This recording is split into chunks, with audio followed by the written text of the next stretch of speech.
Good morning, good afternoon, or good evening. Just remember, context is everything. My name is John Michael. I'm the founder and CEO of Context is Everything Media Network. Ignore the textbook for copyright reasons because that's nothing to do with the media network. The media network is, a channel here on YouTube. This is just a segment of the channel wherein I'm reading this textbook here. And the purpose of me reading this textbook is to solidify my context as I embark on this Context is Everything Media Network journey. I want to know a little bit more about world history. So I'm reading cover to cover this book, world history textbook from 2001 with appropriate, inappropriate, but common writing on the side of the textbook. Not that I approve of it, but this is how the book came. I'm going to read, continuing on from where we left off yesterday, in ancient Greece, and this is my exposition time where I talk a little bit about what I'm doing here. This is an ambient purposes video for if you're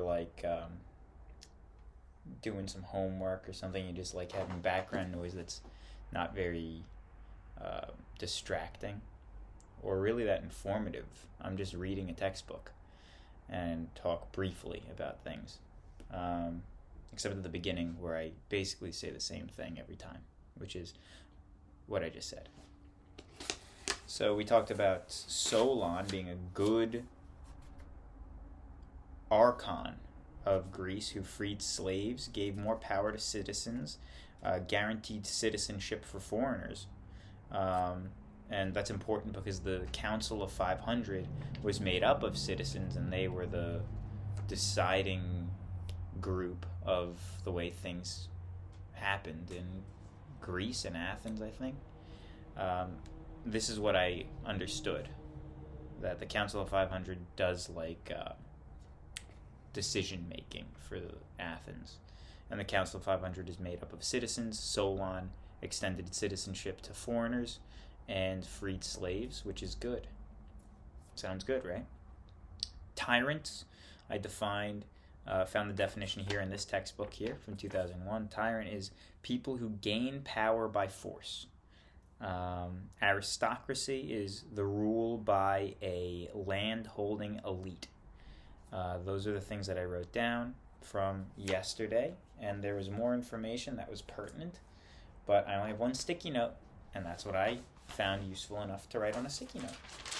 I also didn't set a timer today, so I'm just going to be looking down at the clock on the computer. You're not going to hear a timer beep, but I will stop at the 22-minute mark, or 20-minute mark if that's natural. Section 3, Chapter 5, page 110 of 1007. Victory and defeat in the Greek world. Setting the scene. In 492 BC, King Darius I of Persia cast an angry eye across the Aegean to the proud Greek city-states. What a strange wording. Cast an angry eye. Seeking revenge for Greek insult, he sent messengers throughout Greece.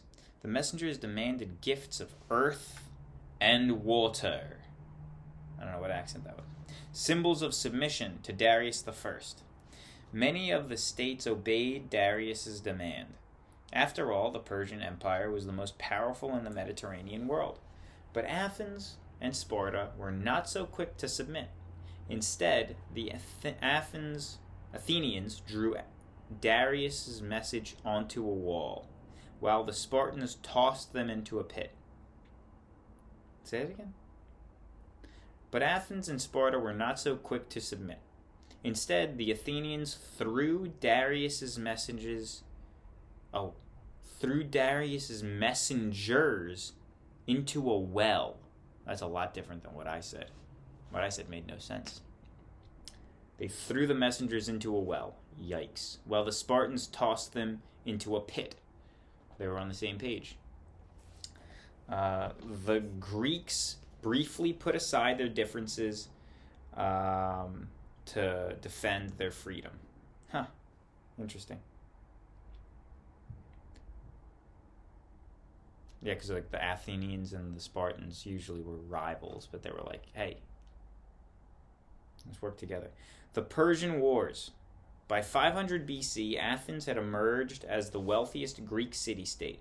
But Athens and the entire Greek world soon faced a fearsome threat outside. The Persians, you will recall, conquered a huge empire stretching from Asia Minor to the border of India. Their subjects included the Greek city-states of Ionia and Asia Minor.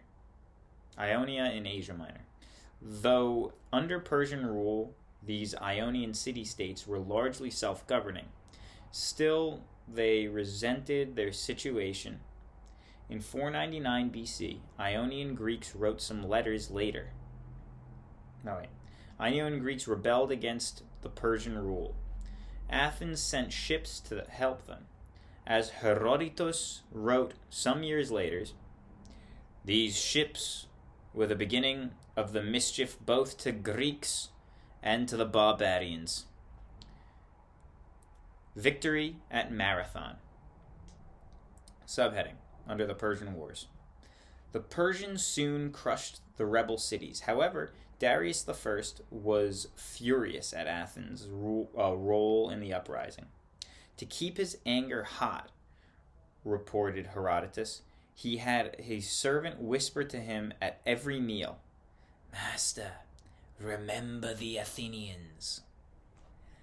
In time, Darius sent a huge force across the Aegean to punish Athens for its interference. The mighty Persian army landed near Marathon, a plain north of Athens. In 490 BC, the Athenians asked for help from neighboring city-states but received little support. The Persians greatly outnumbered Athenian forces, yet the invaders were amazed to see a mere handful of men coming out at a run without either horsemen or archers. A mere handful of men coming out at a run without either horsemen or archers. The Persians responded with a rain of arrows, but the Greeks rushed onward. They broke through the Persian line and engaged the enemy in fierce hand-to-hand combat. Overwhelmed by the fury of the Athenian assault, the Persians hastily retreated to their ships. The Athenians celebrated their triumph. Still, the Athenian leader, Themistocles, knew the victory at Marathon had brought only a temporary lull in the fighting. He urged Athenians to build a fleet of warships and prepare their defenses. Renewed attacks. Subheading, under the Persian Wars. This is a good chapter, so listen. Darius died before he could mass his troops for another attack. But in 480 BC, his son, Xerxes, sent a much larger force to conquer Greece. But this time, Athens had persuaded Sparta and other city-states to join in the fight against Persia. Once again, the Persians landed an army in northern Greece. A small Spartan force guarded the narrow mountain pass at Thermopylae. Led by a great warrior king, Leonidas, the Spartans held out heroically against the enormous Persian force. Herodotus described the heroic stand of the Spartans. This is the movie 300, I believe. Here they defended themselves to the last, such as still had swords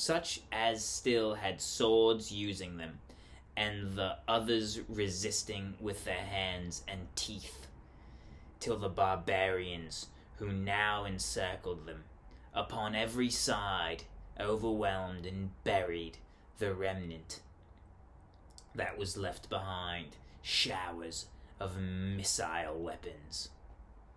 I didn't understand what that meant at all. Herodotus, the Persian War. I'm going to read it again without an accent.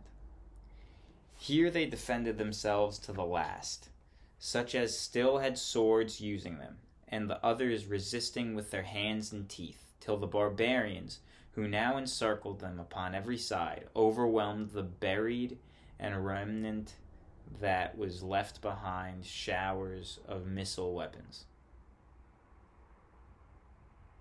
I don't get the last part. Probably reading it wrong, but I'm going to move on. After defeating the Spartans, the Persians marched south and burned Athens. The city was empty, however. The Athenians had withdrawn to safety. The Greeks now put their faith in the fleet of ships that Themistocles had urged them to build. The Athenians lured the Persian navy into the narrow strait of Salamis. Athenian warships powered by rowers drove into Persian boats with underwater battering rams. On the shore, Xerxes watched helplessly as his mighty fleet sank. Oh wow, that's pretty smart. They used battering rams that were under the boat so they couldn't see them. I can barely even picture that. That sounds interesting. The following year, the Greeks defeated the Persians on land in Asia Minor. This victory marked the end of the Persian invasions. Although fighting continued for years, Greek raiders were on the offensive from this time on. In a brief moment of unity, the Greek city-states had saved themselves from the Persian threat. Results, subheading in the Persian Wars. Victory in the Persian Wars increased the Greeks' sense of their own uniqueness. The gods, they felt, had protected their superior form of government, the city-state, against invaders from Asia. Athens emerged from the war as the most powerful city-state in Greece. To continue the struggle against Persia, it organized the Delian League, an alliance with other Greek city-states. An alliance is a formal agreement between two or more nations or powers to cooperate to come to one another's defense. From the start, Athens dominated the Delian League. Delian League? It slowly used its position of leadership to create an Athenian empire. It moved the League treasury from the island of Delos to Athens, using money contributed by other city-states to rebuild its own city. When its allies protested and tried to withdraw from the League, Athens used force to make them remain. Yet while Athens was enforcing its will abroad, Athenian leaders were championing political freedom at home. Okay, that's the end of the Persian War section. Next section. Athens in the age of Pericles. Years after the Persian Wars were a golden age for Athens. Under the able statesman Pericles, the economy thrived and the government became more democratic. Because of his wise and skillful leadership, the period of 460 BC to 429 BC is often called the Age of Pericles. Subheading: Political life. Periclean Athens was a direct democracy. Under this system, a large number of citizens take direct part in day-to-day affairs of government. By contrast, in most democratic countries today, citizens participate in government indirectly through elected representatives. By the time of Pericles, the Athenian assembly met several times a month. At least 6,000 members had to be present in order to decide important issues. Pericles believed that all male citizens, regardless of wealth or social class, should take part in government. Athens therefore became a pay-to-stipend, or fixed salary, to men who held public office. Athens therefore began to pay a stipend or a fixed salary to men who held public office. This reform enabled poor men to serve in government. In addition to serving in the assembly, Athenians served on juries. A jury is a panel of citizens who have the authority to make a final judgment in a trial. Unlike the modern American trial jury, which is usually made up of 12 members, an Athenian jury might include hundreds or even thousands of jurors. Male citizens over 30 years of age were chosen by lot to serve on the jury for a year. Like members of the assembly, jurors received a stipend. Athenian civilization could also vote to banish or send away a public figure whom they saw as a threat to their democracy. This process was called ostracism. To ostracize someone, a citizen wrote that the person's name. To ostracize someone, a citizen wrote the person's name on a piece of pottery. Depending on the number of votes cast, an ostracized individual would have to live outside of the city, usually for a period of 10 years. So I guess that's what happened to Socrates, and then he said, "Now just kill me." Right? I think so.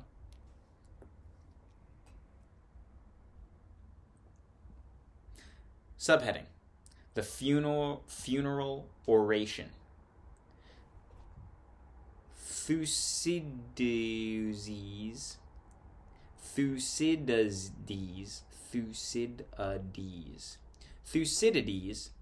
a historian who lived in the age of Pericles, recorded a speech given by Pericles at the funeral of Athenians slain in battle. In this famous funeral oration, Pericles praised the Athenian form of government. He pointed out that Athens' power rested in the hands not of a minority, but of the whole people. In the funeral oration, Pericles stressed not only the rights, but also the duties of citizenship. As citizens of a democracy, he said, Athenians bore a special responsibility. "We alone," he stated, "regard a man who takes no interest in public affairs, not as a harmless, but as a useless character." Today, Pericles' funeral oration is considered one of the earliest and greatest expressions of democratic ideals. That's something that I assume would not be said in a textbook today. Subheading: economic and cultural life. Athens prospered during the age of Pericles. With the riches of the Athenian Empire, Pericles hired the best architects and sculptors to build the Acropolis, which the Persians had rebuilt.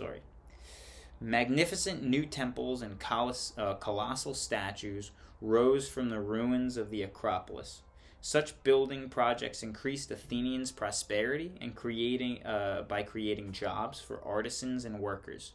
They also served as a further reminder to both citizens and visitors that the gods had favored the Athenians.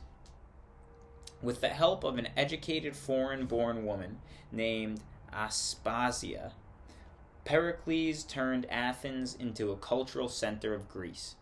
Pericles and Aspasia surrounded themselves with thinkers, writers, and artists. Through building programs and public festivals, they supported the arts. In the next section, you will read about Greek contributors to architecture, art, literature, history, and philosophy. So then there's comparing viewpoints, something about Greece, United States, and Chile. That sounds kind of interesting, but I want to wrap this up in 3 minutes. So I'm going to go to the next page. The Peloponnesian War. The power of Athens, so this is a new heading. The Peloponnesian War The power of Athens contained the seeds of disaster. Many Greeks outside of Athens resented Athenian domination. Before long, the Greek world split into rival camps. To counter the Delian League, Sparta and other enemies of Athens formed the Peloponnesian League.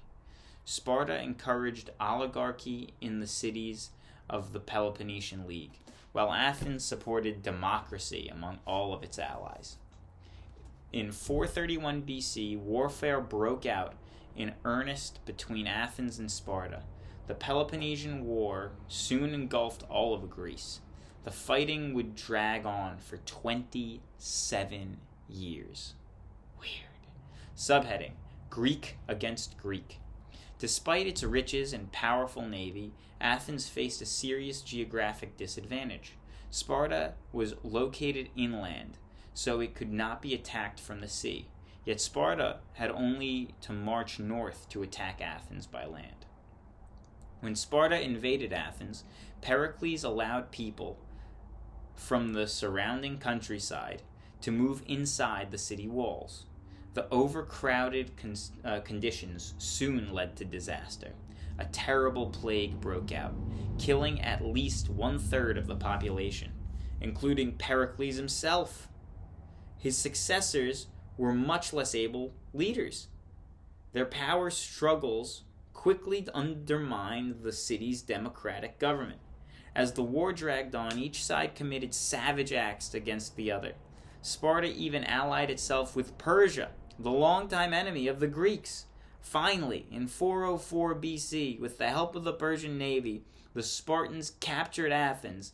The victors stripped Athenians of their fleet and their empire. However, Sparta rejected calls from its allies to destroy Athens, possibly out of respect for the city's role in the Persian Wars. Bizarre. So time's up, but I'm going to read the final aftermath of the war section, subheading, and then we'll call it a day, and I'll write some notes down. The aftermath of war. The Peloponnesian War ended Athenian domination of the Greek world. The Athenian economy eventually revived, and Athens remained the cultural center of Greece. However, its spirit and vitality declined. In Athens, as elsewhere in the Greek world, democratic government suffered. Corruption and selfish interests replaced older ideals such as service to the city-state. For the next century, fighting continued to disrupt the Greek world. Sparta itself soon suffered defeat at the hands of Thebes, another Greek city-state. As Greeks battled among themselves, a new power arose in Macedonia, a kingdom in the north. By 359 BC, its ambitious ruler stood poised to conquer the quarrelsome Greek city-states. Interesting, engrossing, and remember, context is everything.